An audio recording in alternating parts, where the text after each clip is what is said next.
All right, ladies and gentlemen, boys and girls, children of all ages. It's kind of WWE, but I do it anyway.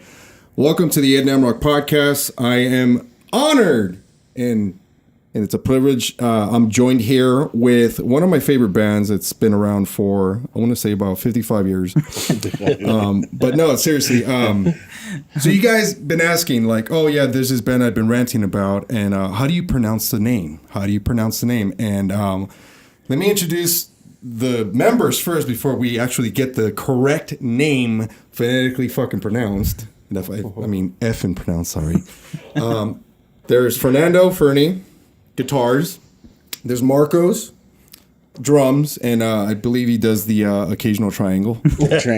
Javon, who I have known since we were in the same womb. We're twin brothers, but I've known him since high school. But he's also the lead vocalist and also the yodeler. So, okay, guys, thanks for joining me on the podcast. It's an honor. Thanks for having us. Thanks for having us. I want everyone, to all my listeners, both watching and listening, I want you guys to know about this band because they are doing some amazing things. And how do you pronounce the band name correctly? It's Deiform. Deiform. All right. Dia. What's Dia? Yeah, so it's like deity form. Correct. So give me the story behind how the name came about. How did it start? Was it just one drunken moment, or you guys were at McDonald's ordering number 2, no onions? What? No, what was it? We were looking for a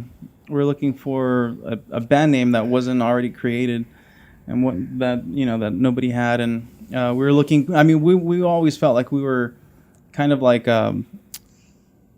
trying to like kind of just, I don't know. You're the one that found the name.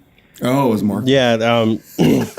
Yeah. So I just wanted something unique, but it was all, we all collaborated, and but we wanted something unique. So I was just thinking of different terms, different words, and I liked Deiform. At first I had deify in mind, but then I looked it up, and I remembered that Disturbed had an album called Deify, so we didn't want to go that route. So I looked for an alternative, and I found Deiform.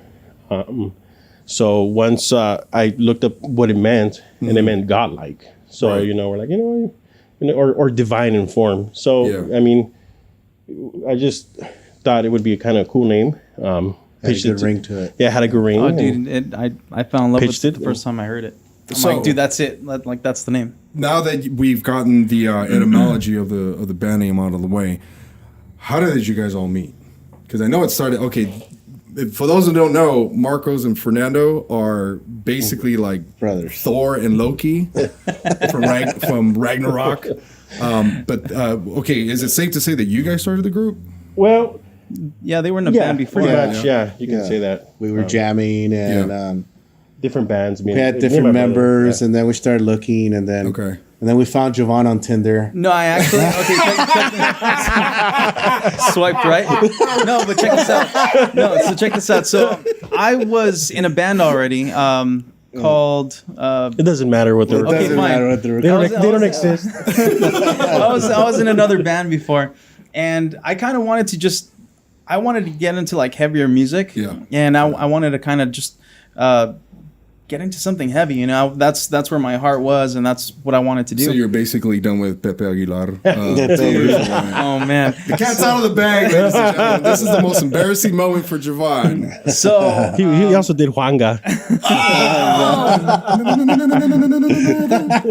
So I over at another studio, we were I put on the flyer. I made my own flyer. I'm like, vocalist with this type of background, this and that, the bands that I'm into and stuff like that. So I finally got a call from, I think it was Fernie. No, it was from Marcos. From Marcos. Yeah. And then I didn't hear from them for how long, man? It was like a long time. Like a year, man. It was like a probably year. About a year. Really? And then it's like out of nowhere, I get a call from Fernie, and he's like, "Hey, bro, I know it's been a long time. I actually lost your number." He's like, "But I found it. I was wondering, are you still looking for a band?" I'm like, "Well, yeah, I'm still looking for a band." And at that time, I was actually in another band, and I was, you know, kind of doing more and more shows with them, and we were like doing like little mini tours and stuff. But yeah, we ended up, you know, collaborating, and I really dug the music because it was like heavy, and that's what I wanted, you know. Was that your first taste of, oh shit, I gotta kind of step up my vocal, not game, but vocal diversity? Well, did you experiment with this type of style of singing? I actually really enjoyed. I really enjoyed the vocals. Yeah. In the heavy, like, you know. Well, what did Marcos and Fernie think the first time around? Like, I think this guy might be it. I don't know, Marge. You know, I actually would go see his old band perform. Yeah. Oh, that's right. And me too. I thought he was a pretty good vocalist. Oh, so you already scouted Jovan? Yeah. That's so cute. Well, dude, this is like the olden days, dude. This is old school. He's like, oh. Dude, I mean, think about it. Flyers, like we were posting flyers, you know, at the old. Yeah, like, it was the old school way. Yeah, to do man, it, and I mean, that's how you put up your information. You know what I mean? It wasn't like all that other crap. Did you guys all play locally too? Yeah. Yeah, we used to do little local bars and stuff like that. Yeah, I remember. Well, you guys are from Huntington Park. Huntington Park. Originally. Well, that's where we grew up. Yeah, that's where we grew up. Well, I remember that scene at one point was pretty good with punk and some metal. Back in the day. Yeah, well, it was the American Legion that everyone used to play. Oh, yeah, I remember that place. American Legion. Yeah, I was over in HP. Yeah. And then you, of course, I've known you since high school. Yeah. And I've only known you to play in Spanish genres. Yeah. Like that Cepillín cover band you were in before. But yeah, man. So I since I was a kid, I've loved music, you know, everything from like oldies to like, you know, rancheras, but like real heartfelt, original, you know, Pedro Infante, Jorge Negrete. Yeah. And so I really enjoyed like even the music from Antonio Aguilar. Yeah. But then I'm like, you know, but his son is more like new age, you know what I mean? It is. So I really grasped towards his music. So I started singing like Mexican music, but before that I was like in choir and stuff like that. Yeah. But it was how cute, huh? So cute. Yeah, but what happened was I was actually talking to a friend at that time, and I'm like, you know, what do you think about me doing this type of music? You know, this type of like genre. And they told me I couldn't do it. I hate your voice is too pretty. Like you can't do it. And I'm like, you'll never be a champion. I can't do it. What do you mean I can't do it? Oh wow. So, dude, since then I jumped on it. I'm like, okay, I'm gonna learn this thing. You know, I got to do this thing. So before I knew it, you know, I was going through the different stages of, you know, trying to figure out how to do it and what to do. Was this around the time that you asked me for the DVDs? Yeah, that was during the time. Okay. So I always looked up to Edgar. Just totally ironic. As a kid, man. I'm the worst fucking singer in the fucking area. Yeah, but I mean, he was like super into it, and I'm like, you know, how do you do it? Like, what do you do? So he was telling me like, oh, you know, listen to Melissa Cross. This is what I do. So I started getting really into it, and I'm like, I got to do this thing, you know, it's hard, and prove man. these people wrong. Yeah. You know, that was the whole thing for me. Like, who are they to tell me that I can't do it? You That's know what fucking I mean? badass because you guys inherited a vocalist with a really good chip on his shoulder, and you guys just basically like, well, the first rehearsals, what were they like? Now that you had this chip on your shoulder, you came on. Were they like, fuck, or like, were they like, well, we're onto something? We were always going through a bunch of changes, and so it was just we would jam out, and you know he had a lot of suggestions, and we had a lot of suggestions, so we just worked together and made it what it is now. Yeah, man. When I first joined the band, well, when we ended up combining the band, because it was these two and their friend, and then it was me coming from another band. So and then we ended up having somebody else come in from the same place that I was from. But what happened was, when I came into it, they had like 8-minute songs. You know, I was like, whoa, damn. like I'm like Fernie. It was like, no, it's like 6 and change. 6 minutes. Wow, 7 minutes. It's only 10 minutes. And I'm like, dude, like I can't, like, no, like how can I create so much material, and keep it long songs. Kind of like we had a lot of influence from Tool. Kind of like Maine, like keeping it like kind of mainstream, but still keeping it kind of underground. I'm like, how can we do it? So we like settled down. We settled in on like 4 minutes. Yeah. Close to like 5 minutes. Our longest song is 5 minutes long. But yeah, we started like collaborating, and we started coming up with new music and stuff like that. It's always hard to do that as a band, especially as heavy as you guys are, to say, okay, maybe the 10-minute song could be like the last track on the album because it's a masterpiece. But how are you going to slither in to the consumer-friendly outlets? Yeah, and that's where we had wanted to take the music. We wanted to take it like more mainstream. Yeah. Because everything died down during that time for underground. Yeah. And it was just kind of like, oh, it's all about mainstream. It's all about mainstream. Yeah. Now it's like, now what do you think about like all the music now? It's not even mainstream. It's kind of like it all sounds the same to me now. I don't want to say that, but it does. But even like listening to you guys, I'm not saying it sounds the same, but I can hear the influences, which is fine. Yeah. And those are damn good fucking influences. Like I hear Fernie's tone, guitar tone. Yeah. And I'm just like, oh man, all right. It's got that girth, it's got that bite, it's got that right amount of, I call it the low end pump when you chug. Oh yeah. But the clarity's there, and of course Marcos just speaks for himself with his sticks, dude. Oh yeah. Like it's like. That's, I think, with you guys especially, this is kind of like, because I just looped 2,000 volts on Spotify, ladies and gentlemen. That's right. So if you guys haven't already checked it out, we're on iTunes and all platforms. So check us out on Spotify, on iTunes, YouTube. We have 2,000 volts. We came out with a single last week. At May 1st, actually. May 1st. Yeah, May 1st. It's been a while. And let me just compliment you guys on not only the song structure, but I mean, the first thing that stood out, obviously, you guys got to hear it for you guys listening and watching. Fernie's guitar tones are the first thing that sticks out, and then it's just one compliment after the other. That's kind of how this particular track works. And I don't want to give away too much because they just showed me another track that's going to be released soon too. But I heard that one, I was like, okay, you guys are onto something. You guys need this momentum, especially there's always what sticks out to me with a band like you guys is there's a foundation. Obviously, Marcos has the foundation already. That's the first thing that sticks out to me in bands like you guys.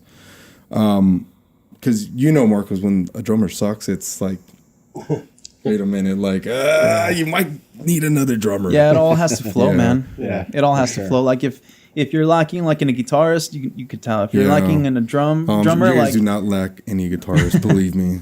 Yeah, man. So just kind of got lucky, I mean, and let me ask you guys this question.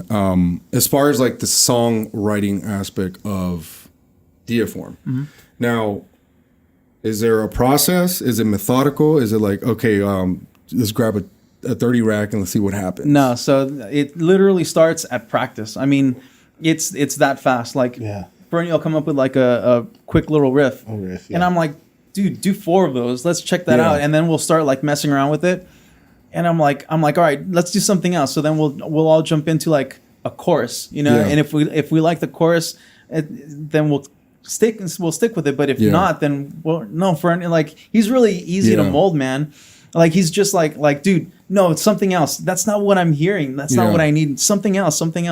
They'll just come up with something else on the spot, and it's like, wow, really? And it's like, you just wing it. Yeah, pretty man. much. That's riffage. And then so we have like the foundation. Yeah. And we'll literally come up with it like even at band practice or whatever, and it's just so like instant, like we already have the foundation. Yeah. And it just naturally comes out, So would you say, and you being probably the with them two being brothers, you guys are basically like Vinny and Dimebag, dude. That's the way I see it. Yeah, man. You're I'm not gonna call you Phil Anselmo, but you waltz in basically to already something that's already there. You're like, a fire's burning, cool. Let me add some fucking fuel to it. Oh yeah, dude. Would you say that because of their chemistry that they've already had for so long, it's easy for you to go, okay, then you play arranger, then you play composer, and they're just shitting out songs one after the other? Yeah. Yeah, dude, quite honestly, people will kill for that. Dude, it's so damn like natural. Yeah. And it's for us, it's like it just comes naturally, man. Like I said, he'll come up with something, and I'm like, dude, hold on a second, play that again. Yeah. The majority of all of our songs, it happened just like that. Like, dude, I really like that riff, dude. Come up with something. And then he'll start messing around with it. And then I'll lay down like some vocals, and he's over here trying to figure out his parts and what he wants to do. And then before we know it, it's kind of like we just arrange it. Huh? Yeah, man. It just comes together. Eventually, everybody just collaborates on their own part. Everybody builds their own part, and we all agree on it. And then of course, at the end, Fernie will take it home. He'll say, "Hey, dude, I just came up with this part. What do you think?" And I'm like, "Dude, that sounds really good." Yeah. And then so I'll take it home, and he'll work with it, and I'll just start throwing some lyrics on it, and before I know it, it's just like a song. So wow, okay, dude, it's really cool, man. Like as far as like because what I hear is. Obviously, I'm not going to say it's guitar dominated, but that's the first thing that sticks out. And I think it comes from being the only guitar player in the band. Oh, yeah. Because all the greats have done it. Dimebag has done it. Even Mike from Stained at one point. He was the Well, only we actually have two player. guitar players, but they couldn't make it. Really? Yeah. It's just we just got this guy not too long ago. So, but he's really good. Really good? This guy is really good. And just for you guitar geeks, just like me, you guys are tuned to standard B tuning or drop B tuning? Drop C. Drop C, okay. Drop C, yeah. And you hinted towards maybe a future experimentation with different tunings. Is that right? Yeah, we talked about trying to change up the tuning a little bit, either go lower or higher. Just whatever fits his range well, whatever sounds good. And as a fan, I say don't immediately say fuck it. Let's start doing this right away. But if you guys do start experimenting with it, you'll notice a change in not only the intensity, but you'll especially with Marcos. Yeah. The one thing I noticed right away, the percussions just sound like they sound more terrifying. I don't know what it is. I think it might be a psychoacoustic thing, but they just sound meatier. They just sound like, whoa. Perfect example is Slipknot. Okay. When I first heard Psychosocial. Okay. That's in dropped A tuning. I never heard them tune like that before. Okay. Wow. Yeah, definitely changes the flavor of the sound of the band. So it's like, I'm looking forward to you guys writing a song similar to that. And I know for sure that Javon is going to be like, oh, okay, this is different. I like it. Dude, when it comes to like, music, dude, I just love it so much. I'm in for anything, you know what I mean? Yeah. Any type of tuning. And when it comes to challenges, dude, I'm all about it, Now, obviously you guys have established a sound. You guys already established the personality of Deiform. What are the influences of each one of you guys growing up? Obviously you two grew up together. How did it start with you guys? Like, did you guys start listening to Sabbath? What I started listeing to Radiohead and Nirvana. Yeah. Wow, really? Yeah, it just kind of took a big change. Huh? I went through a bunch of different styles. Yeah. I started with the grunge thing, and then because you're older than Marcos, right? Yeah. Okay. And then Pro Jam, of course. And then I started getting into the heavier stuff, Metallica. I don't know if you would call Metallica heavy, but I call Metallica heavy. Okay. I don't care what anyone says.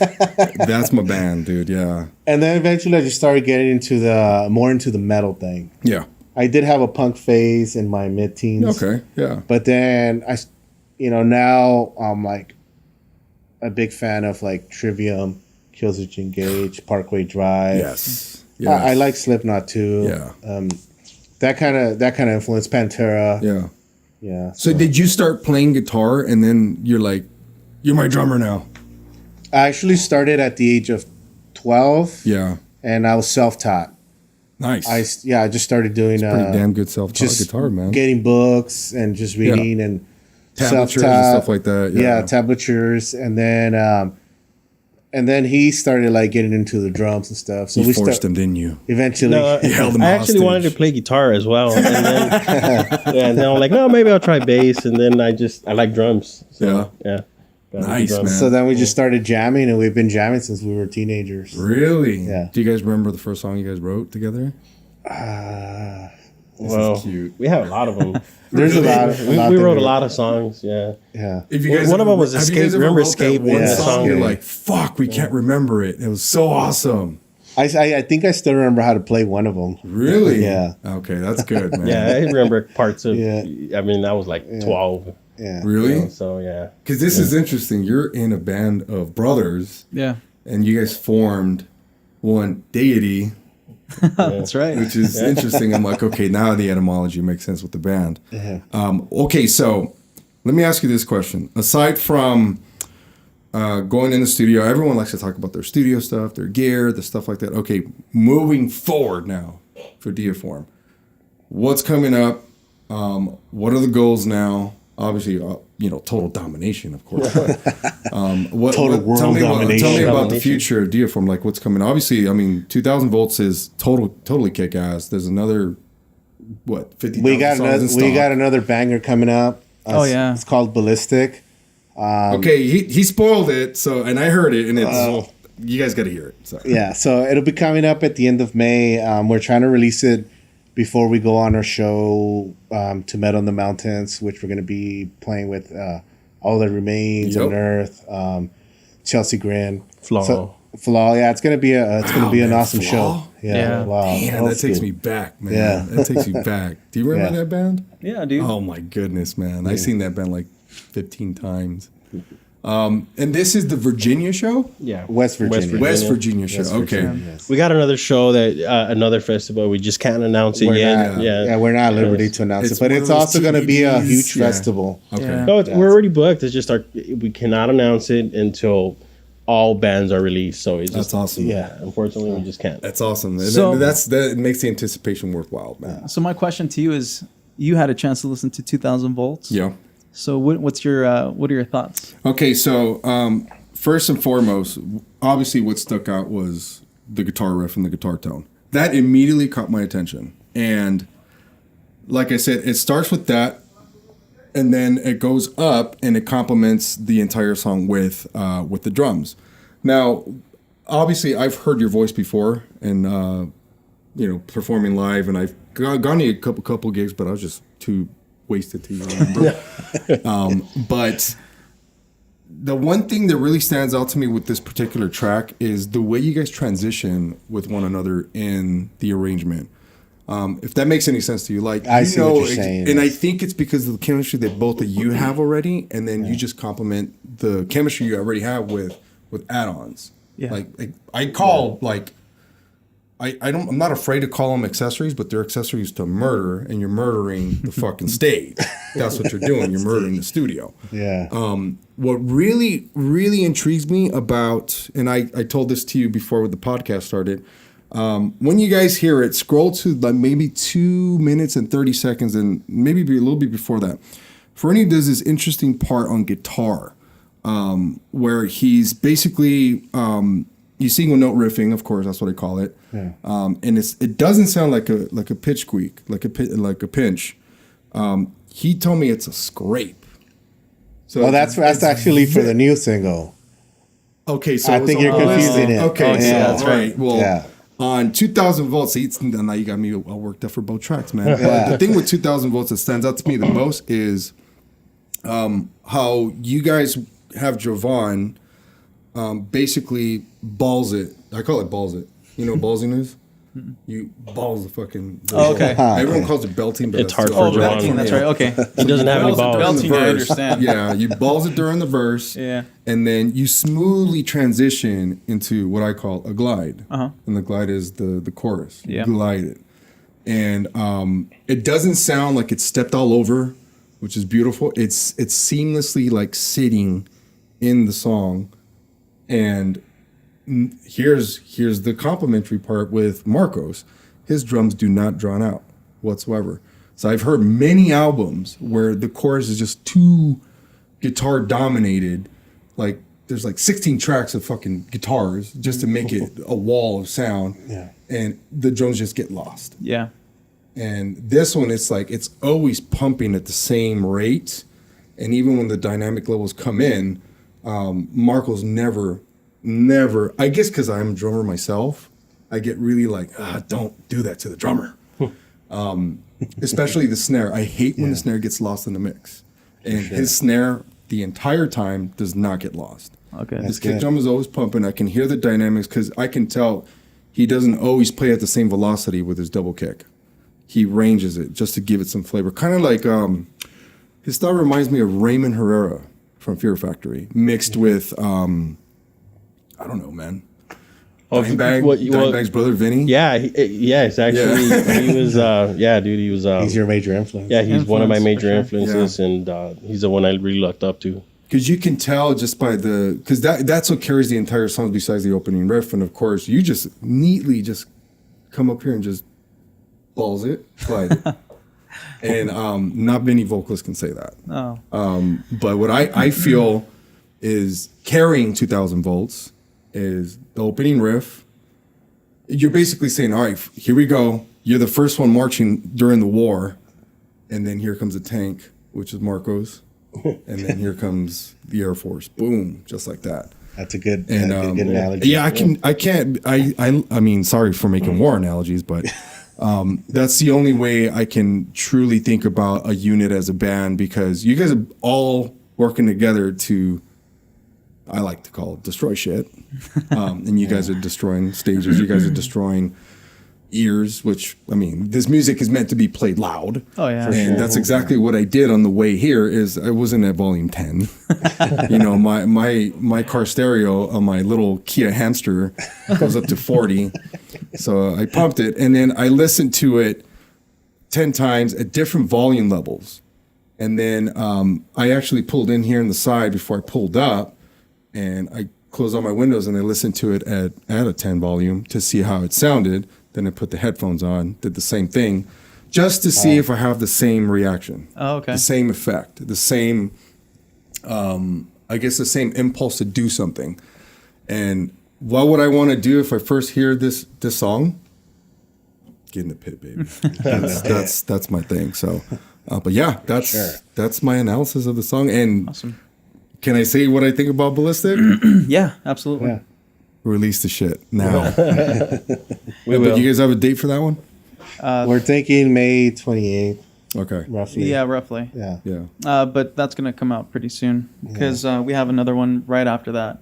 So. Oh man. Yeah, okay. We have a few of them coming out, and we're going to be releasing them really soon. So. Wow, nice. Yeah, we can't wait, man. It's been too long, you know. So. Well, I mean, just the stuff that I've seen, like on YouTube, I've seen on social media, and now this is probably like one of you guys' major releases in a while, right? Yeah. Yes. For sure. This hit someone got a pile of fucking shit and just hit the ceiling fan and everything's fucking ready to splatter, dude. It's real. I like it. I want more. You guys teased me with 2 songs already. I want at least like 10 or 15. And we have the material. Yeah. So it's just all about releasing it. And I mean, we had an album before. Yeah. But we weren't completely happy with it. So we ended up pulling it back after we had already released it. But we're gonna slowly backtrack a little bit and start releasing them pretty soon to have a full album. So that's awesome. And like I said, compliments to all you guys, because you guys and this is the part of the podcast that I always want to ask people, especially when it comes to playing in bands, is, as you know, there's a lot of young minds getting into this business, and I hate to call it a business because it is. This is the first question I'm going to ask all of you guys. What's the first lesson, the most important lesson that these young men and women need to know going into this business? What is the number one? Learn the business of music. And how, there's always the how. Like, how do I learn it? Where do I got to go? Who do I got to talk to? Like, I can just be on Instagram and Snapchat all day and get signed like that? No. I mean, what we thought originally was, let's play a bunch of gigs. Let's do it that way, and we'll get discovered. Yeah, that's the old school way. That's the old school way. That's not the way you do it. And it's really about putting yourself out there, and really about just having the material. Also, you know what I mean? Yeah. Because this is speaking out to like people that play instruments, that are vocalists. Learn your craft. And before you shoot out there, and I mean, learn your craft. Yeah. Really perfect it. Go to school for it. I mean, dude, I went to school for it for years. I mean, I started young. Yeah. My parents were like, I mean, my dad was in a band. He was, really musically inclined. He plays the guitar. My mom was a singer. So it was like embedded into me, too. Wow, and I was really that's spiritual, man. dude. I was really. It sounds like a cult, Giovanni. I was really, really. You were groomed early, is what you're saying. Oh yeah, man. I mean, I was blessed to be able to have parents the way I did. They introduced me to music and a variety of music. My dad was into oldies. My mom was into like the 60s, 70s, 80s. And here's a metal singer. And now all of a sudden, like you get into high school, you get a little angry at times. You have to, so you pop on some Korn, you pop on some, Oh my God, that took me back now. Oh yeah. I mean, you listen to like Deftones, you listen to Linkin Park back in the day. Yeah, rest in peace, Chester. Speaking of Chester Bennington, Linkin Park, we actually wrote a song. And Chris Cornell. That was dedicated towards Chris Cornell and Chester Bennington's death. That's awesome, man. It's fully recorded. It was actually mixed and mastered by Sahash of the band Raw. Okay. And we haven't released it yet. So really? We still have to figure out a date to release it. That's awesome. This song we had to kind of switch things around. Yeah. And switch our style a little bit. So it's more like hard rockish. Yeah. But it's still you guys. Oh yeah. It's us, but with a different objective because of for sure. Yeah. Because this is like a dedication. It was actually a dedication to Chris Cornell and Chester Bennington. For me, Chris Cornell and Chester Bennington were my go-to guys, Yeah, man. I mean, Chris Cornell with his crazy vocals, man. I mean, who has vocals like Chris Cornell? I noticed a lot of singers tried to model themselves over Chris Cornell. There's no way, bro. There's no way. I mean, Chris Cornell was just amazing. Yeah. He's one of the people that really influenced me. Chester Bennington, he also, but I couldn't get his screams down. That guy could sing, he could have easily sing in any band. I heard the collaboration before he passed away with, what's his name from Lamb of God? Yeah. God, man.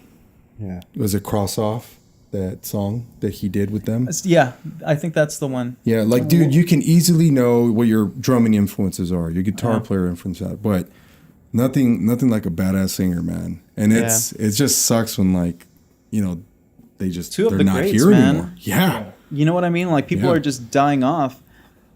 Even in other genres, I'm like, why, man? Why? Like, Amy Winehouse was like one of my favorites. Really? But you can hear it in her voice. I'm like, something's wrong with this lady, man. There's something really deep. Like Kurt Cobain was one of them. Oh yeah. Yeah, you can hear it in their voice. Yeah. And Chester was easy to read. He was so transparent with his lyrics, and so was Chris. Yeah. But it's like, man. But man, I can't wait to hear that one. Okay, dude, it's really cool. I do a lot with the vocals on that one only because it's really hard to compliment those guys, Yeah. But we did our best with it, and I mean it's a dedication to them, because they're I guess a staple in the music industry. I like to think that they are icons, and their music for me is obviously timeless. I mean, you can listen to it 30 years from now and they'll still sound good. Oh yeah, for sure. But we got over the number one rule. The first question. The second question. This is an interesting one because not everyone gives the same answer. I'm going to ask each one of you, if you were to give one album, just one album, to someone who's brand new to music, brand new, never heard it, like maybe a young kid that's barely getting into, I don't know, guitar playing, drumming, singing, whatever. It would have to be a one album, certain style though. Okay, but that's where you gotta think about it. All right. Like, hey, Fernie, one album. Let me see. What would you give him or her? Like, you need to listen to this. I would if you want say to get into music. Ascendancy by Trivium. Wow. Ascendancy. by Okay. Trivium, yeah. Okay. That's a damn good one, actually. Yeah. Yeah. Like, my mom likes that album. That's how I knew it's good. Yeah. Yeah. How about you, I would Marcus? say Pantera, Vulgar Display of Power. Oh, Jesus. You're trying to create monsters here, man. Yeah. How about you, Joanne? Honestly, man, like I'm gonna go to where it kind of made me jump into like the scene, and I'm gonna go probably "Life Is Peachy." From Korn? Korn. Damn, the second album? Yeah. Wow, Yeah, that's it. that's- See, I've never heard that. Only because Everyone chooses Korn 1 Cornwall. because I of know, the man. rawness and the heaviness Yeah. behind You have to it. remember they came back after a while, Yeah. and they just re-collaborated and just kind of brought everything from the first album into the second. Yeah. And there's nothing like the first and second album. I Yeah. mean, that you get the rawness, you get the heaviness, you get it wasn't mainstream. Yeah. You get the originality in the band. You know what I Yeah. mean? So I would definitely say Life Is Peachy, and I mean I would even give them the first album too. Yeah. But honestly, that's it for me. Wow. My forever would be the first Rage Against the Machine album. Oh really? Yeah, that's a good one. The very but you know what? first I one. I figured that. I'm like, you gonna play drums? You gonna play guitar? Learn this one. Because I don't know, and that was a different style for that year. I don't know if you guys remember that, but Yeah, I remember. like that was the peak of metal. That was the peak. The Yeah. grunge rock was What just changed? starting. Yeah, and these guys just out of nowhere come with a guy that was an MC. He's a Chicano with a white boy bassist. Guy from right. half black, half Italian guitar player from Chicago. Yeah. Who's a Harvard graduate. Morello and I'm like, Was he really? Yeah, dude. Oh wow, I didn't know that. With his friend Brad, who is one of the best Jewish drummers in California, who just so happened to now play with fucking Black Sabbath at one point. I was like, geez, man, all right, cool. I want to play with Black Sabbath, guys. But that's interesting because I've gotten some weird fucking answers. I've gotten Lady Gaga. I've gotten Lady Gaga. Man. what's it, Mana's first album. For mine, if you really listen to Korn, the first and the second one, Yeah. dude, they're just making noise. Yeah, they You know are. what I mean? They are. The guitars, yeah, they have their riffs here and there, Yeah. but it's just. It's like they're fucking around with each other. But you like, know, look what I can do. But you know Oh, look what? I can do. Jonathan Look what I Davis can do. comes in, Yeah. and he creates, like verses and choruses out of these Yeah. things. You know what I mean, dude? That's art. You know what I mean? That's art. Wait, Marcos, what did you think of David Silveria, the old drummer? He, The first one. I know who he is. He's a really good drummer, and hats off to him because he also played a huge influence in my drum playing as well. me too, Well, we man. played with But them last year. Actually, Yeah, we did. With his current band. His Well, old band. it was his old old band, band. Yeah, After Korn. Okay, yeah. They were called Core 10. Yeah, they Yes, still are yes, actually. Yeah. They broke off, and Core 10. He hasn't. Core 10 is their own band now, and then Bias. Yeah. With David Silvera is new band. This a is new new band. band. Yeah, I've gotten pretty trash at a steakhouse in Huntington Beach. So really? it's amazing. Yeah, because they Yeah. don't measure pores. Oh, really? Just pour it. I mean, I don't know, David, but if you guys don't, awesome. More drinks for me. So, well, Fernie, what do you think of Brian and I guess I could call him Brian, Head and Monkey? From Korn, the guitar player. Yeah. Definitely think he sticks out amongst. Who sticks out more though? That's the thing. Oh. Out of the two, because you're a guitar player, so out of the two, you're like, which one did you notice right away? I think Brian. Brian, yeah, Yeah. that's what everyone says. Yeah. wasn't Brian the It's just original the one? creativity of the guitar. And that It's Todd just- Monkey. Yeah. No, they're both in this. It's Monkey and Head. They're No, both I'm the saying, guitar but players. didn't Brian Monkey teach? had a finger accident, remember? Yeah, And he yeah. had a rehab. That crazy ass documentary they had on VHS, remember? Yeah. Yeah, but I thought Brian was the one that also taught Monkey how I think to play. they were teaching each other at the same time, but okay. I think Brian was the more talented one Okay. because I remember the story on the video. He would just hang out, be a guitar tech, and drink all their beer. That's what it was. I'm like, oh, sounds familiar. I had a friend like that. When he ate all our food, all our catering. Well, I mean, we've hit the threshold here. I mean, I know you guys got to jam out and do your thing. Yeah. But before we end with the podcast, Deiform wants to plug in some some peeps that they want to give shout outs to, who would you like to give a shout out to? So the mics that we've been using are by Electro Voice. Electro Voice, good choice. Electro Voice is a great quality mic. I've personally used them since 2006. Yeah. And I actually started with the ND, actually this one right here. It's the ND96, but Yeah. it was when it was the ND967. Yeah. They came out with this awesome one, and it's the same model, but everything's just really like brand new, you know, like it's Yeah. just super well made. So want to give a shout out to Electro Voice for for supporting me and being there for me and sending us some badass mics. Nice. He's Shout out to endorsed Electro by- Voice. Yeah, I'm endorsed by Nice. Electro Voice. Awesome. Any other shout outs? I'd like to give shout out to Saluda Cymbals, which is my endorsement, and Excel Drumsticks as well for my endorsement. Thank you guys. Badass gear. I love it. Nice. Fanny. And I want to give a shout out to TTM Guitars. TTM. I actually have my guitar on order right now. It's pending, so it's Yeah. being built. So I can't wait to get my hands on that thing. They had to travel to the outskirts of like Ireland to go I chop the don't wood. know. That's what it seems like. They actually Kill had some direwolves they in actually the had way. him choose the tree and then they chopped it down. I want that one. The one with blood coming out. I also want to thank my give a shout out to my wife Nadine for supporting me and being there and That's awesome. and Awesome. and also saying yes. Well, she same should have here. said no. You're like, are you sure? Are you sure? Are She you didn't know sure? what she was getting herself She said into. yes. Are you sure? Yeah. That's Like- awesome, man. Yeah, That's me awesome. too. I'll give a shout out to my wife and my son as well. That's awesome, man. How about you, Vernie? I mean, my girlfriend and my son, my newborn. Man, is, they were, it's the 8 three of weeks- us are going on 8 dads. weeks.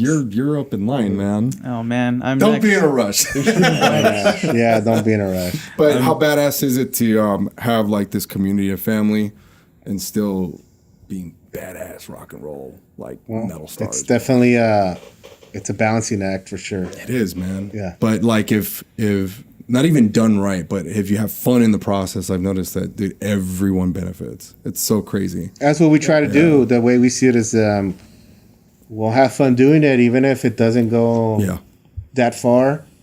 We can look back when we're old men and have just laugh about it and Yeah. enjoy the moments that we did have. Yeah.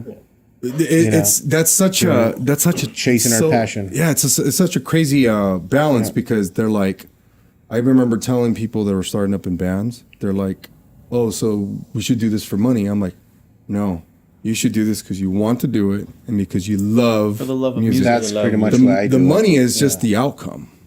I'm like, and of course the publicity and the fame, that's your contribution to people that want to be like you. And a lot of people don't really get that because I don't know, it's an Instagram and Snapchat world, and I'm not liking it because I'm like, wait a minute, there's other music that's pretty damn good. Yeah, and Yeah. you know what? If you keep on striving for what you want to do, and if your goal is to be in the music industry and be in a band, I mean, dude, we played with bands that we've been looking up to since we were kids. Yeah. Like, who would have ever thought? I'd be playing with like POD and Alien Ant Farm and Rammstein and Twisted Sister, Edema. Yeah. You know what I mean? So I mean, dude, it's insane, man.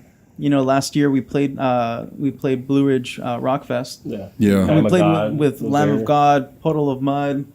I think All That Remains was there too. all- Unearthed. Oh, that's Unearthed. awesome, man. Unearthed. That's right. They're an awesome band. And we're yeah. doing that again this year. So Does it become surreal at one point? You're like, damn, I'm playing with the bands that I basically try to learn the songs just out of practice. yeah, it is surreal. yeah, it is, man. But it's kind of like what we strived for since we were kids. Yeah, that's true, You man. know. So Everyone goes to wrestling camp because they want to be the WWE champion, bro. Everyone trains in sports to become number one. But the fact remains, you have to have fun. oh yeah, That's one thing I noticed that when you're miserable doing it, then come on. Then there's no reason to be doing it. Yeah, it's like, okay, you're just wasting your time and wasting somebody else's time that's probably trying to chase something that you're not.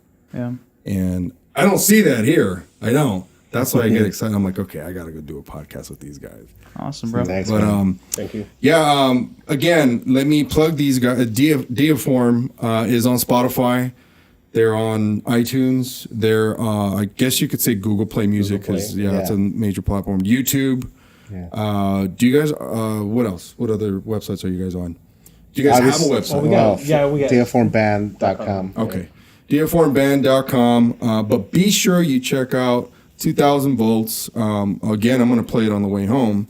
And I mean, I can't get Ballistic yet because it's not out yet. So I'll give it to you. But it's just something, I mean, me being a different type of music lover, I enjoy it not only for the technicality, but I'm just like you guys. I'm also a fan. I'm a consumer. And I always encourage people to listen to different style of music because why not? I mean, if you look at my playlist, you're like, what the fuck are you listening to, man? I mean, I go from crazy shit like, I don't know if you guys remember the band The Agony Scene? Hardcore band, Hatebreed. I know Hatebreed. I go from that, and then Google Dolls track will hit, and then something Disney or whatever because I have a child, obviously. Oh, that's right. Yeah. So it's what you're like saying. I appreciate music for what it is, especially this style of music because this is more my. You've known me for a long time. Oh yeah, dude. This has been my personality.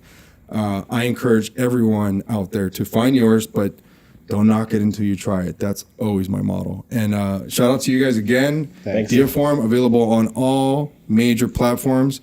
And just one last thing. If you're in the West Virginia area, what's the name of the venue you guys will be at? It's a Metal in the Mountains. Met on the Mountains is Met on the name Mountains. of the festival. Yeah, name of the festival. Are tickets still available? Yeah, Yes. they're still Yes. available. Okay. And they're cheap for this huge festival. You know, like I said, all the remains. We're playing with Unearthed. them again this year. Yeah. So that's Nice. exciting. Okay, so again, because I do have listeners over in the East Coast and in the South, if you guys are in the West Virginia area, be sure you check out Deiform at the Metal Main in stage. In the mountains. We play June 1st, by the way. June 1st. Do you guys have a time slot yet or no? It's not set in stone, but it might be like in the evening, Okay. anywhere between On the main 5 and stage. 6:30. On the main stage. On Yeah. the On main main stage, stage, ladies and yes. gentlemen. You hear that? right. On the main stage. Booyah! The special guest ring announcer, Vince McMahon, he'll be there. But thank you again, guys. I appreciate it. And stay tuned. More Deiform coming up. And maybe we'll do a follow-up after the tour. Yeah, sure. you got it, man. So see, maybe you guys have some interesting stories. All right. Maybe some crazy psychopaths out on the road. So they're like, yeah, we made a truck stop and this guy was there, but he wasn't there, you know? But thank you guys. Thank you. And, Thanks for see you having guys us, soon. man. Thank you, guys. Appreciate it.